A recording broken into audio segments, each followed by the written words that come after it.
Greetings, collective. Om. Namaste. Gujasa Neb Neb. Dua Necha. To those of you in Imhotep and many other greetings. Assalamu alaikum. To all my family members, to all of those of you, and I consider all of you family. You are all family to me. Because we all come to a point in our experiencing or our awareness where we realize we are far more than this. We are far more than this flesh, this suit, this vessel, this beautiful temple. And it is a beautiful work of art. It is such a wonder of all wonders, and it has to be so in order to contain you as the consciousness. It is the greatest of greatest creations to house you so that you may experience the world of forms and names and labels, so you can experience the world of matter and antimatter, so that you would be able to experience all that your consciousness wonders and develops and wills. The many things that you as consciousness collectively focus on the most, you manifest into the physical as matter. There is the antimatter that is beyond visible, physical, and then there is matter. And even beyond that, you watch all of it. But that's another story. Right now, I just wanted to come on and talk with you because, I was exercising earlier. As you can see, I'm just kind of winding down from it. But I was thinking about the body, this physical body we're talking about, not the light body, but the matter body. All of it plays a role, but let's focus on the physical body now. This physical body that we are occupying right now, it is comprised of billions of trillions of billions of microscopic life forms, as you say. Microscopic, but they are life forms. They all share the consciousness that you already are. This is why you, as consciousness, the absolute, it is a kind of paradox or enigma that is also known as the multiple singularity of the singular multiplicity, which is mean many of one, one of many. All is one, and one is all. So many translations of it, However, the point is, I was focusing on working out and mind-muscle connection. And usually, many bodybuilders understand this concept. Usually, when you make that mind-muscle connection, it's such a profound thing. But we focus on the mechanics of it, and we focus on the physical of it. But there's a deeper spiritual or non-physical, or what is beyond physical aspect of it. A communication. When you really think and consider that all of the trillions and trillions and billions of life forms that are microscopic and even nano, and even smaller than that, the micro world, the macrocosm, all of those are life forms and intelligent, just as you are, because you share the same consciousness. When you are considering them, and they automatically work in harmony with you, unless there's some type of ailment and disruption, and then they try to notify you, but that's another discussion. But however, when you are considering these ones, when you are considering that beautiful consideration and love and awareness and harmony that makes your body itself function the way it does, even in such a way where you believe you are not thinking of it, as they would say, subliminal or subconscious. All these different levels of consciousness. But on a certain level of consciousness, you are in communication with all the trillions and trillions of life forms that comprise the suit or the temple or the avatar that you call your body. It is intelligent. It is as intelligent as you, and in some cases, more intelligent than you are currently aware. Nothing is more intelligent than you as the supreme absolute consciousness. But your awareness and your focus, there are things that go on in your body that you are not currently focused on, but happen automatically because the life forms that comprise your body are already focused on it for you. Such as inhaling and exhaling in a way that you think is automatic. It is not automatic. There are life forms. See, you can see this body that you're in as a ship in itself. And life support systems and all of these other things work together in your favor. This is where the scripture comes from. It applies to this as well. Well, all things work together for the good of those who love the Lord. But who is the Lord? The Lord is you as consciousness, your supreme consciousness. You are in ownership of yourself. You see? Nothing can own you and you can own nothing except yourself. You do not even own this body because at a certain point, it will return to other forms. But you as consciousness will watch it. So you are even that which watches the end all be all. You are not the end all be all. You watch the end all be all. I know I can sound like I'm just rambling on, but if you slow down and really listen and really hear with your heart, this is beyond profound. This is beyond freedom. This is beyond bondage. This watches both. This is what you are. Or what you can say you are as a description. What you are can only be experienced because you are the experience. However, back to the physical part. It dawned on me that the profound relationship between the microcosm and the macrocosm, the levels of awareness, the awareness of what is out as well as what is within, the as above and so below, the relationship, the yin and yang, the duality and non-duality. All of these things are still connected by way of consciousness.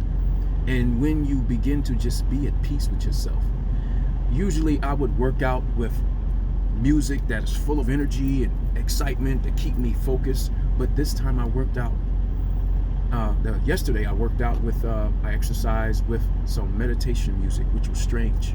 But as I begin to focus more on myself, this is what brought me to the mind-muscle connection. I had to focus on levels of awareness that I was not currently paying attention to. And that level was awareness was the mind's thought that related. I felt it all the way through my body to the muscles. I felt the signal all the way to my muscles. I paid attention to them reaching their destination, and I paid attention to all the microorganisms working together, the cells, the fibers, the amino acids, all of the names that you have for these entities and beings that live amongst your body, within your body, that are intelligent, that operate by a form or a borrowing of your consciousness. They work together in harmony. We can learn from our own body's functions. We work together in harmony, and when we are not working together in harmony, there is dysfunction and imbalance. Those show up as ailments, viruses, diseases, dysfunctions, imbalance, esfet. So This is what was left for us to learn and what was concealed from us in many ways. There's a deliberate attempt to distract you from the very presence, is the best word I can use. There's a deliberate attempt to distract you from your very presence that you already are as you are. And as you are is enough. It is more than enough. It is the source of all. As you are. Not as you strive to achieve to be. Because that which you strive to achieve to be, the consciousness that allows you to even think that, already is. And is enough as it is. There's nothing wrong with striving to achieve. But do not get caught up so much so that you forget you, the core, true sense of yourself as you are, is more than enough. It is the source of enough and not enough. You cannot be touched. You cannot be topped. You cannot be bested. You cannot be outdone. You watch all of it. Even the body's functions. I watch myself complete my reps and my sets to failure, or what I seem, what I believe, or was told the definition of failure is. And when I go within, and I pay attention to the microorganisms and cells and everything else that work together, my muscle fibers, my tissues, my bone structure, everything, my nervous systems, my synapses, my neurons, my all of it, you name it, all are present and cognitively functioning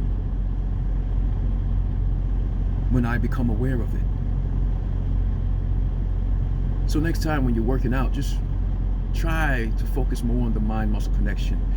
Bodybuilders are very good at explaining this to you because it involves a focus on the isolated muscle that you're focusing on. I know many of you are not looking into bodybuilding, but trust me, this is a form of meditation that will help you. When you isolate certain areas of your body, you can focus more on it. You can communicate with the entities and beings that make up your body. And when I say entities, do not automatically set your mind to demons and all these other things like you've been programmed to do.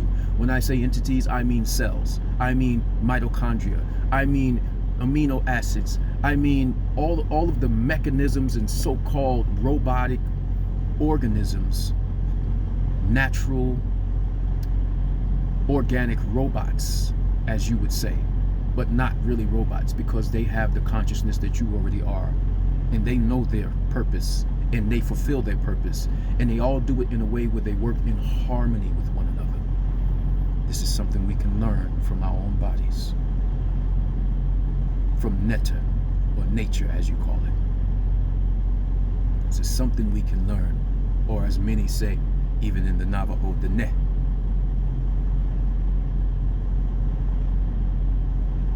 There's something we can learn from all of this. In every way, there's a lesson, no matter what you do. In everything you do, there's a lesson. Even if you just sit outside in the grass and you listen to the wind and you look at how the leaves and the trees and the grass all have the cognitive ability to follow the sunlight. Excuse me. Just think about that. That's intelligence. Deliberate movement, deliberate sensing. Whether you want to say it has a brain or not, it senses, it responds, it is intelligent, it operates by way of intelligence. The only thing that you were not fully aware of is that that intelligence that you observe is the same intelligence that you are.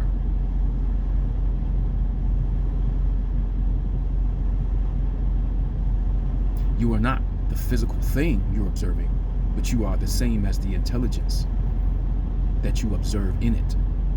It's the same intelligence that you are. It's just a different level, meaning it's only paying attention to certain things, while you are paying attention to more things. You see? It has its purpose and you have yours. But in all of the different purposes, all work together in harmony for the good of the consciousness that you are. All things work together for the good of those who love. Who? Not the Lord that is outside of you. Not the Lord that you were programmed to believe is outside of you. That was a falsity, a fallacy. That was deliberate manipulation, demonic possession to get you to believe that you are lesser than something outside of you so that you would bow down to it and be controlled and manipulated by it. Now, don't get me wrong. There is a level of respect you must have for all things because all things share the same consciousness as you. However, that which you search for is not outside of you. It is in you, as you are, as you already are. Not as you achieve, not as you look to reach to be and become, but that which you already are that you need to remember. Remember. Remember the true self you are. Remember that you are not your body. Remember that you are not your mind. Remember that you are not your thoughts. Remember that you are the absolute consciousness, awareness, presence that simply is. And all other things are added unto it. But where does it come from when it's added unto it? It comes from it. It does not come from anywhere else. It is not only the end-all be-all. It is more than that. It watches. It watches the end-all be-all. That is what you are. You are the it that I speak of as the I that am, or as we say, the supreme consciousness. I know I went off the deep end because I started talking about working out and exercising, but this all ties in, and that's what I was getting to. Me focusing on mind-muscle connection when I wanted to flex and squeeze each particular muscle, my bicep, when I wanted to flex and squeeze it, I had to pay attention. I got so, when I was, and it wasn't the music, but I got so deep into a meditative state, just focusing on the motion of me performing the exercise, the motion, and focusing on squeezing the muscle during the motions and releasing and stretching and then squeezing again, deliberately squeezing, not just doing the motion, but squeezing through the motion, which is what bodybuilders teach you, many and many trainers, they teach you that too. But anyway, getting to the point, that focus that makes you squeeze the muscle during the exercise through the motion. When you begin to meditate, you look deeper at it. I begin to think about the communication that was going from my mind or my intent to the many organisms and life forms that comprise or make up my body and my muscle tissue, in my cellular system, in my circulatory system, my nervous system, my systolic system, the all of the things, the fluids in my body, the tissue, the nerves, the electricity, the energy, all of it's involved, and it's all conscious because it responds to you. How could it not be conscious if it responds? There is no argument to say it is not conscious. Because if something's not conscious, you are not able to communicate with it. You would not get a response. You see, it has to be conscious or part of consciousness, a facet or level of consciousness, because it responds. When you say contract, it contracts. When you say release, it releases. When you say squeeze, it squeezes.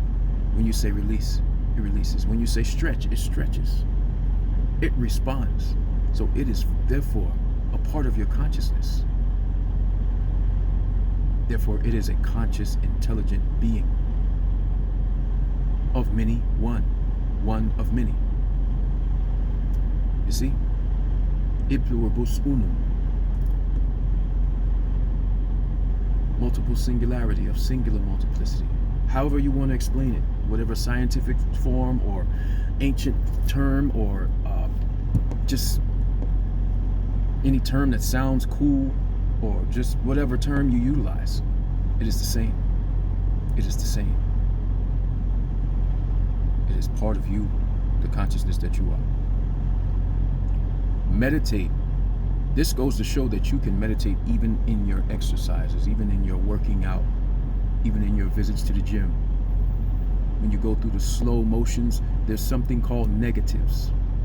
I don't agree with the term of negatives, but I guess they were talking about the negative as in, the explosiveness going up, but the resistance going down. Some people may call it resistance training. But what it is, let's say I'm curling.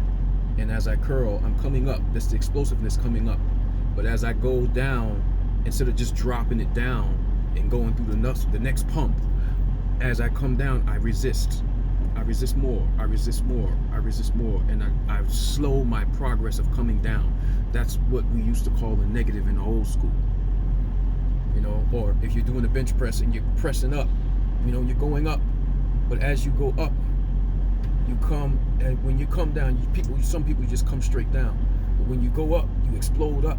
But as you come down, you resist a little bit. You hold it. You come down a little bit again, you hold it, which is a resistance. You come down a little bit again, you hold it, which is a resistance. And then you explode up. Or you just go slow through the whole process. Those are those are the extra things that some bodybuilders do and some trainers and athletes do. Performance-wise and look-wise, they develop muscle in certain ways and cause things to grow, work muscles that you didn't even know you had, work different angles, work different isolations, but also most importantly, they work the mind-muscle. They work the mind-body connection, the mind-muscle connection muscle, or so to speak, that mental or psychological or conscious communication. You know what I mean? They solidify and bolster and beef up, so to speak, that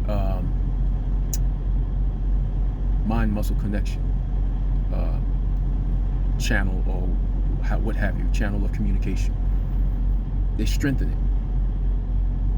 And when you get to a certain point where you're so strengthened in it, some people do it without even thinking. They, back in the day when people just, flex their chest and stuff like that, and they, do that. These guys with these huge pecs and whatnot, and they just making their chest pop. That's a mind-muscle connection, because at will, you're contracting that muscle at will without any type of resistance being applied to it. A lot of people call, back in the day, isometrics when you work out without using weight. When you do certain isometrics where you isolate muscles, and then some people call it calisthenics, there's so many forms of it, but it's a way to contract your muscles where you're just using the mind-muscle connection with the body without the addition of weights to trigger it. When you get to that point, when you're able to do that, that doesn't only work your body, it works your consciousness, your mind, and your body, and the connection between the two. It's strengthening the communication and the relationship between the two, you see? And if you want to go further, you can go into other areas of your body, organ function. You can strengthen that communication between your mind and your body. You can strengthen communication between your bone structure. You can strengthen the communication between your tendons and your muscle tissue and your nerve endings, your synapses, your memory system, your spinal cord, and all of the things, any functions or dysfunctions or kinks. You can actually begin to pay attention to that and find it from within, just by a form of meditation. There's many different ways of meditation, because a meditation is a form of union and communication,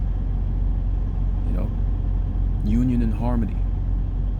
Those come by way of meditation, and there's so many forms of meditation. But we were programmed to look at it in such a strange way, and such a so-called ungodly way, which was not right. It's a lie. There's nothing ungodly about meditating, you know? So you need to learn as much as you can about it in the different forms. But most of all, before you learn all of that, you need to learn the true self that you are, and learn that meditation above all things. Because above all things, you will prosper as your soul prospers. And what is your soul? Your soul is you as consciousness. Your soul is everything that is added to you as consciousness that allows you to sense the consciousness that you are. That is your soul. There's many forms of the soul because it is many facets and many dimensions of it. But we're talking about what is beyond the physical. Now, in the physical, the soul can be represented as many things. It can be represented as energy and light, radiation, soul, which is also considered sun or star, light, soul, S-O-L. S-O-U-L is that coupled with consciousness, the source of the S-O-L. The S-O-U-L, the soul, the soul, the many stars, the many forms of light, which is the source of all forms of stars and light. So there's two different representations, not really, two different aspects of its description. Let's put it that way. But the S-O-L soul is related more to light. And the S-O-U-L, the soul, that is referring to the consciousness, the supreme absolute consciousness that you are. In that form that allows you to connect with your senses, just like you are connecting the mind-muscle connection. Your consciousness connects with the senses that allow you to pay more attention to that which watches, as opposed to, what you're experiencing, you're able to watch it. Being aware of that is what the soul is present for. That allows you to communicate with your senses, to notice, I'm watching what I'm going through. Even though I think I'm going through it right now as the body and the mind and everything and my personality and everything, even though I think I'm going through it, I'm also watching it. I'm watching myself go through it. How can I watch myself? Is by way of the soul, which is the ability to communicate and notice all of your senses. Sight, see, smell, touch, feel, hear. Hearing is another way of feeling, right? So, because hearing is receiving vibration, that's a feeling. Still in the area of feeling as far as senses. So, the soul is the composition of all of those senses. That which operates the soul is the consciousness that you are. So you cannot sell your soul. So let's just get that clear. Soul is something that cannot be sold. Because without the consciousness, the soul is nothing. It is no value without consciousness. So you cannot sell your soul. You can be tricked into believing that you can sell your soul. Just like you're tricked into believing that money is so valuable when it's just simply a piece of paper and fabric with ink drawings and things upon it that you give power to by way of your belief and your agreeance and your cooperation. The power is not in the dollar. The power is in you, which gives power to the dollar by agreeance and cooperation. You see? Same way is if someone comes to you and says, sign this contract in blood or whatever, or ink or whatever, or wine or whatever, and they want you to sell your soul, so to speak. The soul is not a thing to be sold. It is not a physical thing. You cannot sell a physical thing. I mean, you cannot sell a non-physical thing. You can try to sell a physical thing by way of trade or exchange, but what are you going to exchange for your consciousness? You cannot give away your consciousness. You cannot exchange your consciousness. You see?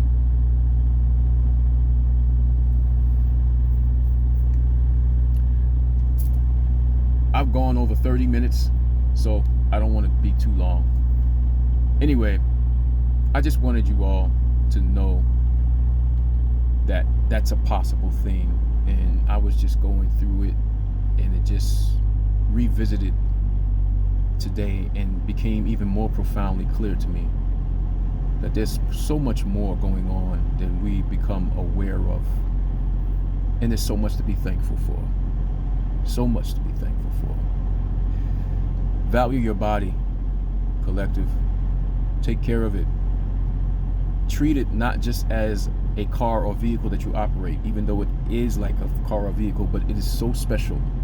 It is like a car or a vehicle that you have never, ever encountered before, because it is full of trillions and trillions of life forms that are currently cognitively coherent and active in harmony with you, even now as we speak.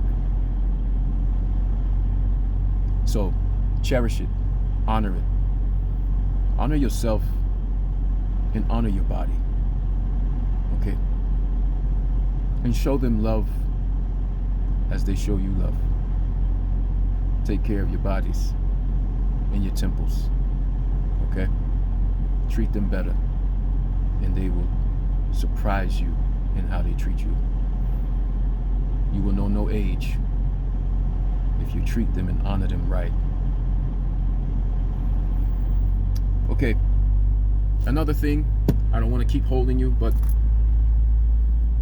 don't get caught up over the paint jobs. We're so much more than the paint jobs.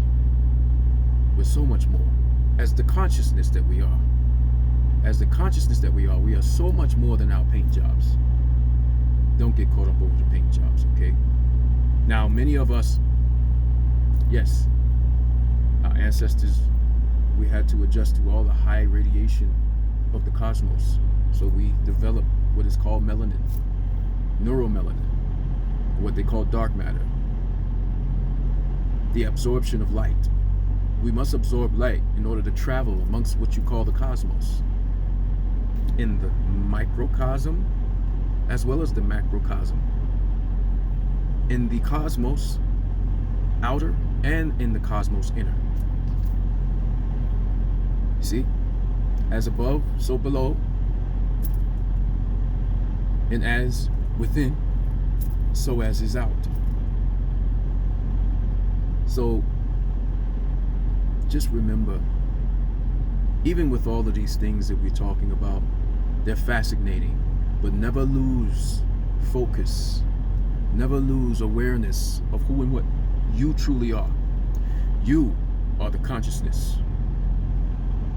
You are the absolute consciousness that watches and observes and even operates all of this. From circumstance to circumstance, you may operate some of this, just as you operate your body. But you're not your body. You see? But when you, as consciousness, leave your body, all of the microorganisms and everything else, their bodies, they leave their bodies as well. The cells break down, everything breaks down. Because the consciousness as a collective has left the temple. And so all of the billions and trillions of organisms that made up the temple, they begin to break down because they left as well. They departed with you because they are you and you are them. All is one. This is what many who try to say Tut Akamun was trying to push the monotheism. This is a misunderstanding of what they want to call monotheism in what they call Egyptian or Kemetic. when Tutankhamun was trying to push, well, they say trying to push monotheism, that is not what he was doing. He was referring to all that they called the gods, whether it was Tahuti or Jahuti, or Amun, or Ra, or Amun, or Atun, or Isis, or Heru. You know, many names, Hathor, many of the names, Beset, all of them, Anpu, who is also known as Anubis in the Greek letters. All of these ones that you call God, they are all part of the one as consciousness. Yes, they derive as aspects which had experiences, and in order to describe the experience of these individuals while they were manifested in flesh and what the experience of them were like, their archetypes were likened to animals because of behaviors of the netta or nature. These are the characteristics of these individuals and how they, how they walk when they walked in flesh. This is how they behave. This is what it was like being around them. Anubis was like the dog, the loyal one. Fierce protector, guide, very keen in finding the ways, very keen in navigation. Many of the aspects were described by using the likeness to nature in the many forms that nature took upon, because nature and netta are same, they are one. And nature and netta and consciousness are same, they are one. Multiple singularity of singular multiplicity. The multiple singularity, the multiple, were the many gods that people were calling gods, whether it was Heru, whether it was Osiris, whether it was Anpu, whether it was or the many names, or you were referring to the one, which was the consciousness that was in all of them, the consciousness that operated all of them, the consciousness that they all are before their bodies and names and forms,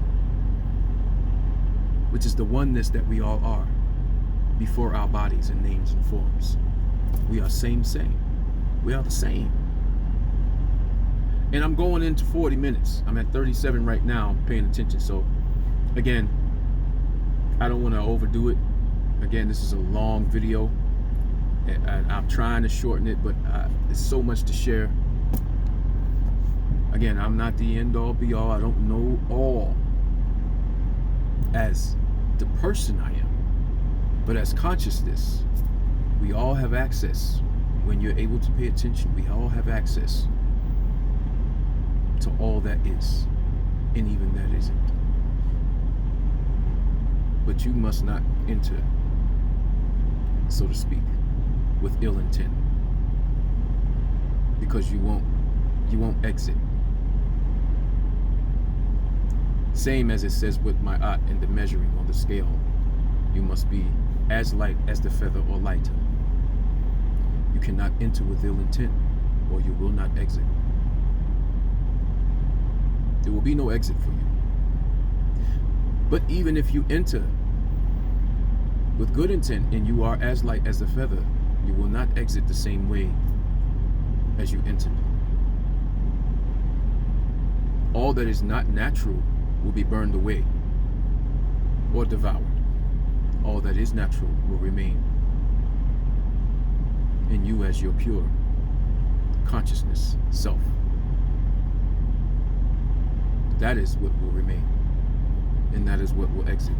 And you will not be the same as you entered. There is nothing dreadful about that, because it is what one calls the child of God maturing, because you cannot remain a child forever, a child of God. You must grow. You must learn how to overlook the differences with your paint jobs, and learn from even that which comprises the body that you say you are in and operate as the microorganisms, as they work together in harmony.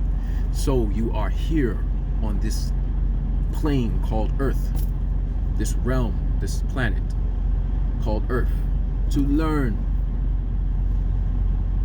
how to be in harmonious existence.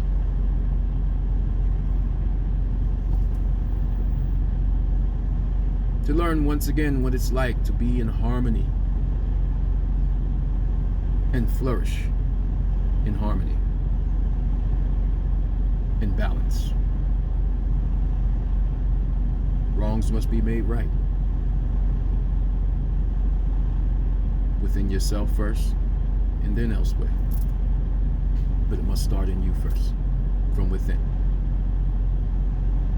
But I love you, genuinely, because I see beyond your physical, and I know what you truly are, just as I know what I truly am. This is why we can smile and it be genuine and not fake. This is why it doesn't matter what level of hell or heaven that you experience. You are the watcher and the operator and the observer. You are not the heaven or the hell or any experience in it. Remember who you are. Collective. I gotta get back to my workout. Talk to you again soon. Oh, eternal.